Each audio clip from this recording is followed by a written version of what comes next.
Hello and welcome to No Rest for the Weekend. I'm Jason Godbey, and today on the program, we're talking streaming series. And to help me do that, she is the host of Made with Jackie Hanzl and Homebodies Only, Miss Jackie Hanzl. Hello, everyone. Welcome back. Thanks. Thanks for having me back. This is fun. We've been doing your show together, hmm so I figured I'll have you come on and talk on my show. Um, but it's been a lot of fun. I really Good, am enjoying talking about the White Lotus, which we're going good. to talk a bit about here today. But if people want in depth, they can check out the recap on your show. hmm And then you guys, so you have taken on the Herculean task of basically doing recapping two different shows. Um, you're doing Sex Lives of College Girls hmm and White Lotus at the same time. Yeah. So, how's that been? It's actually been a little tricky. The Sex Lives of College Girls season three wrapped already. And my co-host and I we're a bit behind with it.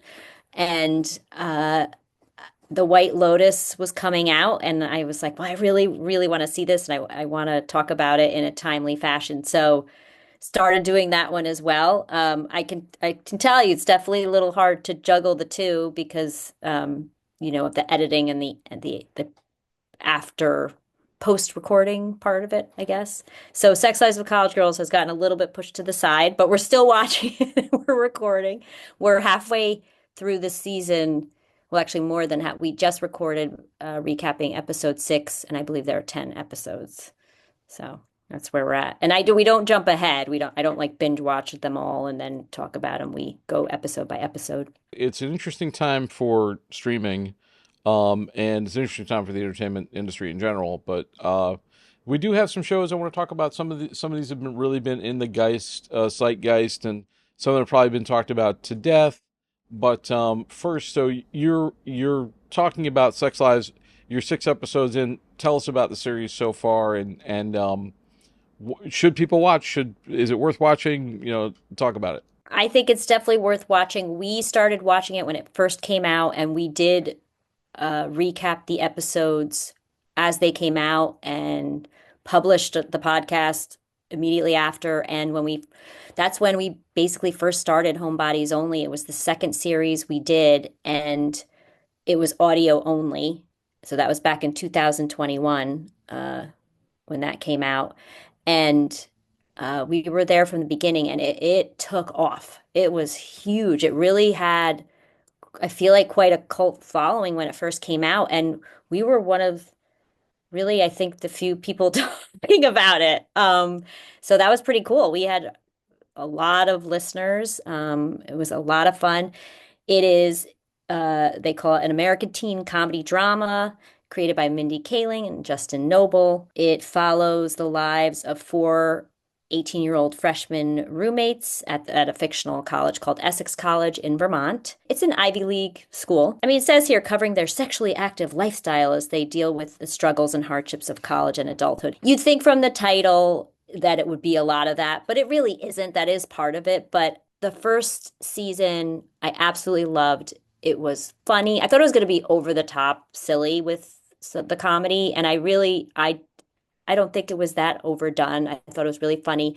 The characters, they really had some deep problems, and they also connected. The chemistry between the four of them is great, and I really fell in love with it. It stars Pauline Chalamet, that's Timothy Chalamet's sister, as Kimberly Finkel, and she does not have money. She came on a scholarship where the other three do have money. She's from a small town in Arizona. Amrit, I hope I'm saying her last name right, Kaur or Carr, as Bella Malhotra. She's an Indian American freshman from Nutley, New Jersey.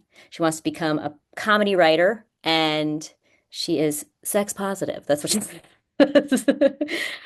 Renee Rapp as Leighton Murray. She did leave the show. She did, I think, 2 episodes for season three, and then she did leave the show. I think that the show has taken a bit of a hit because of it, in my opinion. She is a wealthy legacy student from New York City. I don't want to go, they have here like the storyline with her, but So I don't, if no one's watched it, I don't want to give anything away, but definitely very good storyline. Aaliyah Chanel Scott as Whitney Chase. She is a wealthy star soccer player from Seattle. Um, and she's the daughter of a U.S. senator. Um, her mom is a U.S. senator, and then her dad is like a grifter, I guess, musician. Um, and in the first season, I just want to add Gavin Leatherwood. I never knew who he was. I don't know what he's done since, but he's Nico Murray, and he is Leighton's older brother, and he really makes the season. He's gorgeous. That's all I have to say. And season one, loved it. Absolutely loved it. And season two, I did love too. I think we wait. I'm trying to remember. Oh, so season one is the first semester of freshman year. So they really extend. They are freshmen for 2 years, which is kind of funny. I was like, how are they going to do this? So season two is the second semester of their freshman year. They're still freshmen. And now season three, they are sophomores. And yeah, I will say I definitely absolutely love season one. I think they actually did a great job with season two. Season three, I'm enjoying, but it's not as I guess it's not maybe it's not as gripping, but I am enjoying it. It's fun.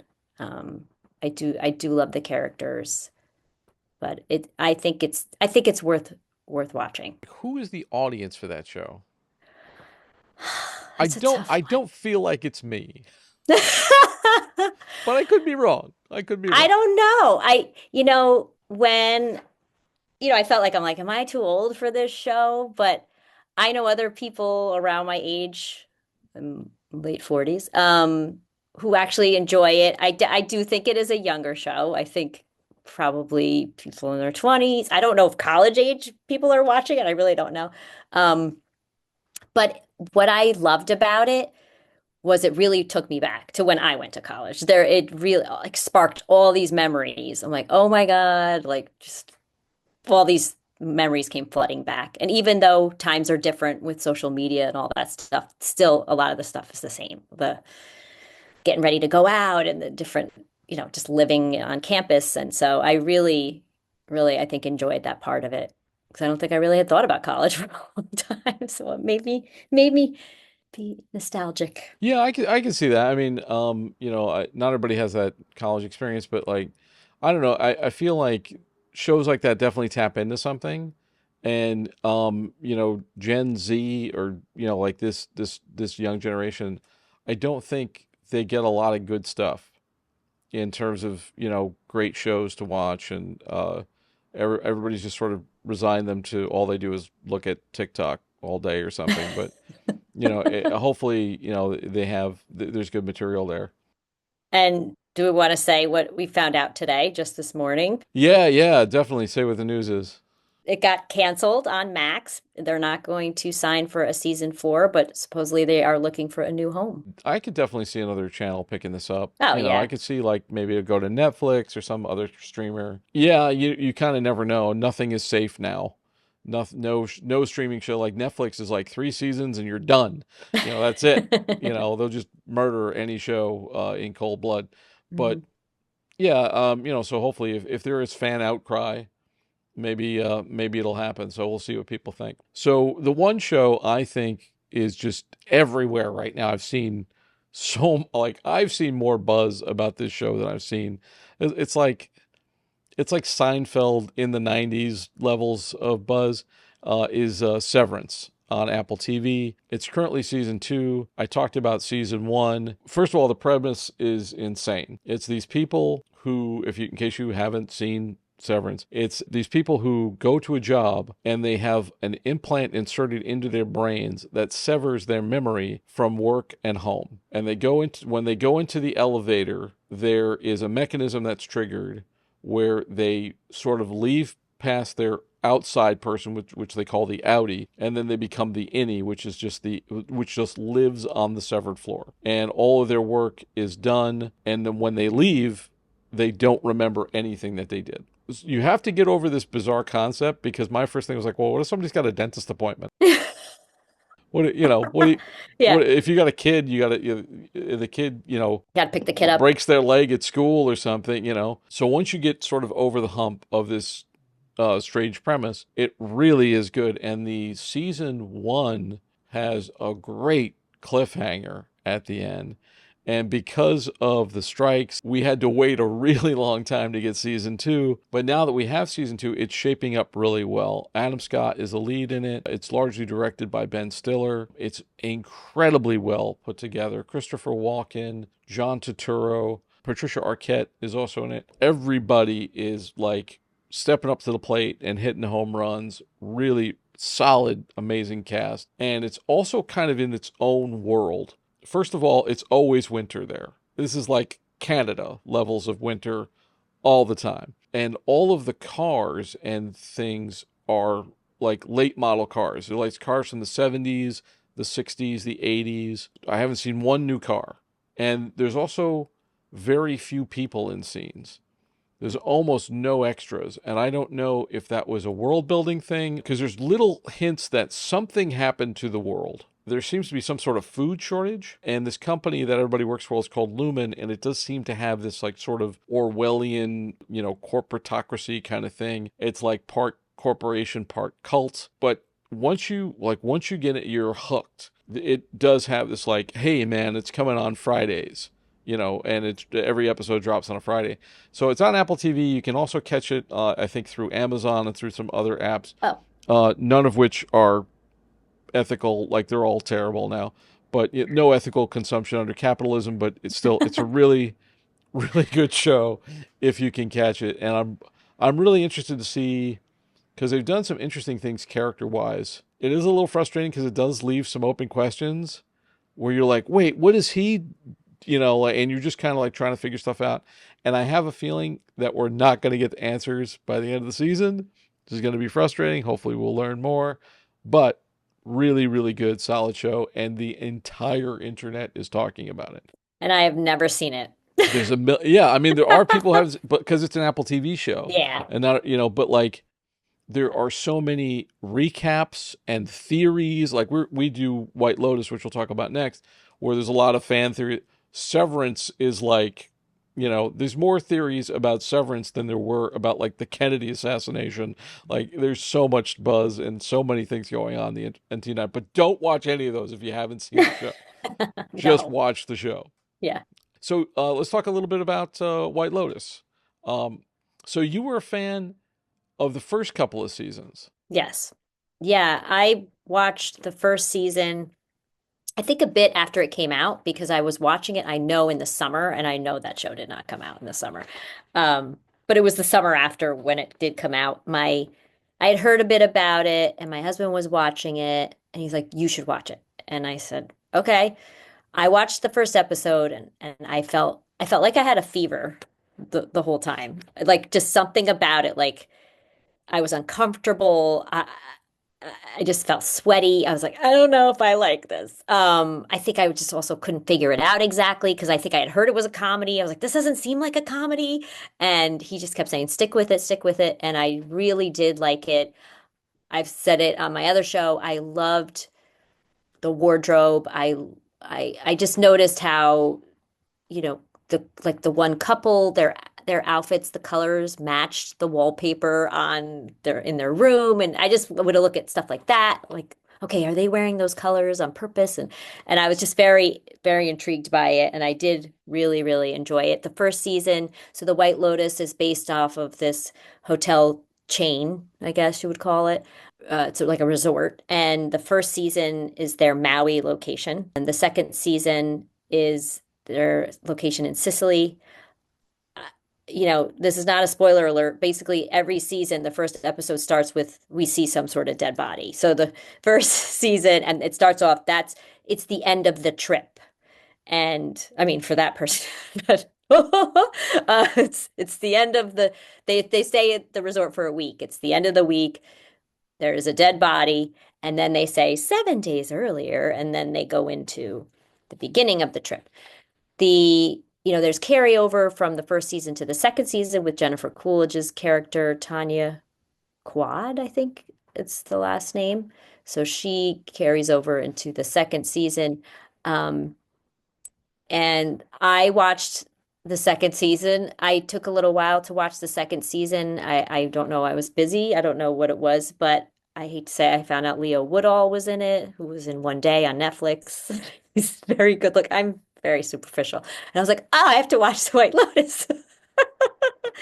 And I loved it. I loved the second season there. And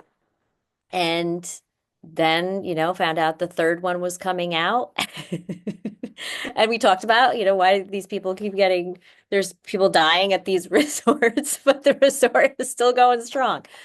Um, and I enjoy it. It keeps you on the edge of your seat and on your toes, and you're looking at everything because Mike White is known to do a lot of symbolism and supposedly Easter eggs or things that foreshadow what's going to happen. So I'm staring at everything that happens and the things they say. And so I do really enjoy it. I think it's fun. I was not such a big fan of the first couple of seasons. The first season, I was like, I wasn't, I couldn't get into it.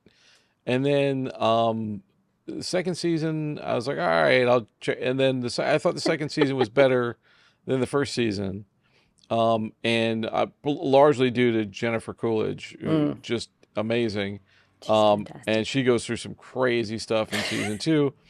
But season three so far, we're what, five episodes in. I like these characters. Some of them are unlikable, but they're interesting. And there's a lot of intrigue and things like that. And since I've been watching it for the show, doing the shows with you, I've gotten into it more because I feel like I'm watching with a purpose now. Yeah, we've been recapping. Every week on Homebodies Only, Jackie's other show, we do a recap of the episode from that week. And so far, we're coming out every Friday. So by the time this runs, probably the whole season will be close to finish. So check out the show, and then you can watch Homebodies Only, White Lotus episodes. And Jackie and I just have a lot of fun talking about it. Also, just to warn you, if you've never watched The White Lotus, it is a slow burn, as everybody says. So, Also, these are shows for adults. Like mhm. these are shows for grown-ups. Sex Like Lives of College Girls is not. yeah, like I mean, well, I'm kidding. like let leave the kiddies at home. Don't Yeah, no. watch it when it's past their bedtime Do not because watch it with children present, yeah, please. because like but these what I like about these shows is it's like for grown-up people who want sophisticated entertainment and it's not just superficial. Having said that, I'm going to go on to a show that is just so I was going to talk I think we got enough time, but I wanted to cover this show because it's so dumb. Like it's like this show, if it were a dog, it would be like an Irish setter, Hmm. just kind of like beautiful and stupid and bumping into stuff. But like, so the show I'm going to talk about is on streaming on Amazon right now. It's Reacher, and this is based on a set of books by Lee Child about a former military investigator, Jack Reacher, who is played by Alan Ritchson. Now, you might be familiar with this character because there was a couple of films starring Tom Cruise as Reacher, which is hilarious because if you see Alan Ritchson is built like the Incredible Hulk in this thing. He is a big guy. He probably over 6 feet tall and probably goes 250, 260. Like he is built like a brick wall. Like he is just huge in this thing. And when you think about Tom Cruise playing that part, you just like and people there was like outcry from fans of the books because all they do is describe how huge this guy is. Like he's this big hulking dude, and then like Tom Cruise comes in. Sorry, what else has Alan Richardson been in? Because I don't He's know. actually been in a bunch of things. He's been in a bunch of superhero things. He's one of those actors that's paid his dues in supporting roles, and this is the role he was meant for. But it's still dumb. Like it's still like so that we're in season three. Reacher is this like sort of wanderers character. He doesn't own another set of clothes. He doesn't carry a bag. He takes a bus and just wanders the country. He's sort of a nomad since he's gotten out of the military. He just sort of happens upon these incidents and gets involved in these adventures. And in this particular season, he attempts to thwart a kidnapping, and that brings him in contact with this mysterious, shady businessman who's played by Anthony Michael Hall. He gets into these adventures, and the thing that gets me is he kills so many people, and there's so much like carnage in these things where the guy is just like he's looked at by the show. You can tell the show thinks he's like some sort of hero, but he's just a maniac. Like he's a serial killer who is like, shooting people left and right. And he's like, oh, sorry. Like, no, like he's just not, and it just as cavalier as you like, Oh my God. where like at one point he's working with a government agency and he blows up one of their safe houses. Like, yeah, I had to do that. It's just like, just and you're just like, what? This guy would be in jail for so many years. And I thought this is ridiculous until I looked up the author, and the author Lee Child, who's written I guess like a billion of these books. Like it's just a series where I think maybe other people also write the books kind of thing. Like it's been around for a while, and it's one of those it'll go forever kind of thing. But one of the things that I noticed was that Lee Child is actually an Englishman who apparently believe like this is his sort of vision of America, where people can just go around shooting people and assaulting people and Oh like my God. nothing happens. At one point he like assaults a police officer in the second season, and you're just like, and everybody's like, well, don't do that again. Also, he just insists on being called Reacher. Like it's it's so dumb. It's but if you're looking for any sort of realism, this is not the show. And he's basically like a superhero.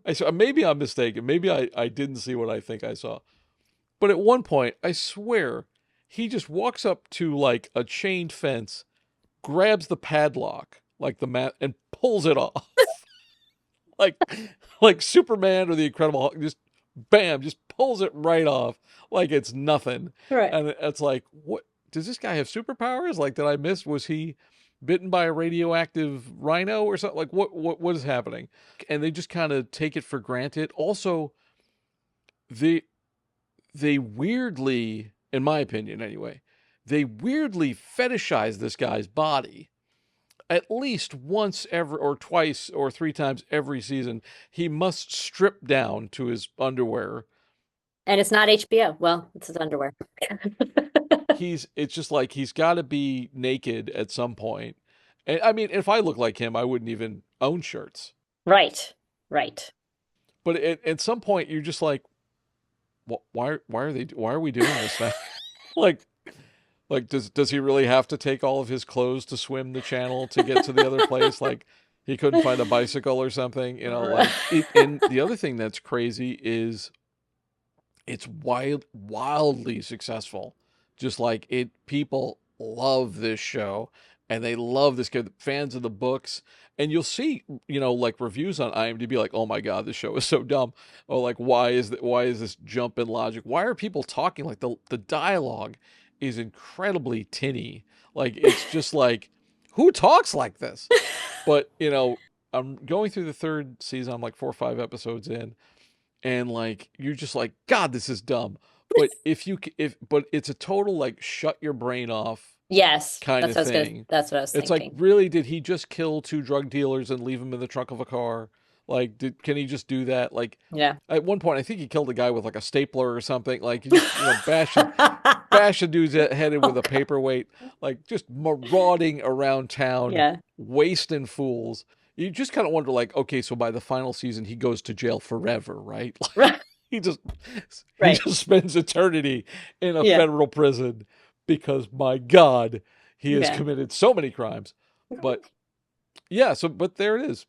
That's the show, and people really like it. All right, I got to wrap up, but for those who want to see your stuff, watch more episodes, where can they find you? Well, you can always go to homebodiesonly.com and all the links are there. We have obviously a YouTube channel, Homebodies Only podcast. We also are on all audio podcast platforms, Apple, Spotify, iHeart, Amazon, all of them. And of course, social media.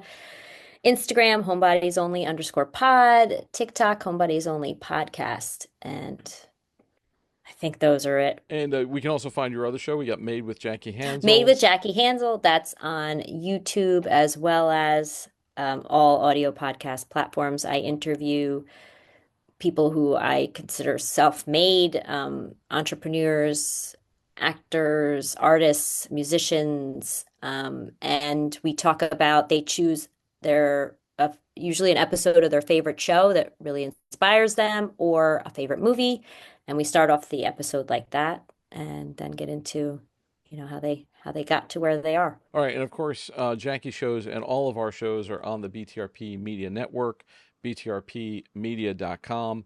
And I'm going to wrap up, but thanks so much. That All was right, great. thank you. We'll have to do that again soon. I love during your show. So definitely check out Great. Homebodies Only, the White Lotus. And that's all we got for you today. Thank you for taking this trip down the rabbit hole once again. For more of No Rest for the Weekend, check out norestfortheweekendpodcast.com. We got articles and movie release news and movie reviews there. And you can subscribe on YouTube, youtube.com/getbehindtherabbit. And just want to thank Jackie one more time for doing this and thank all you all out there for Behind the Rabbit Productions. I'm Jason Godbey. Thanks for joining us. We'll see you next time.